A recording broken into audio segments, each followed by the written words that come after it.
National Weather Service in Paducah has issued a severe thunderstorm warning for Southwestern Warrick County in southwestern Indiana, Southwestern Spencer County in southwestern Indiana, Daviess County in northwestern Kentucky, Northeastern Henderson County in northwestern Kentucky, Northeastern McLean County in northwestern Kentucky until 9:15 p.m.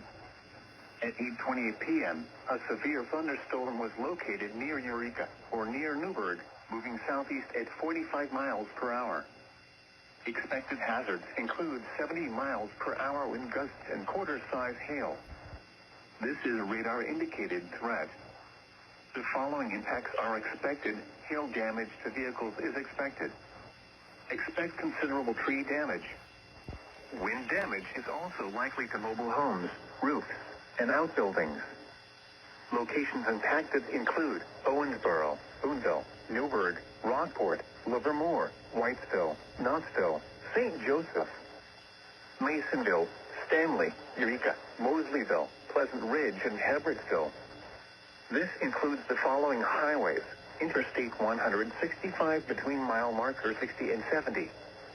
Audubon Parkway between mile markers 5 and 23. Repeating, a severe thunderstorm warning has been issued until 9:15 p.m. for the following counties in Indiana, Spencer and Warrick, and the following counties in Kentucky, Daviess, Henderson, and McLean.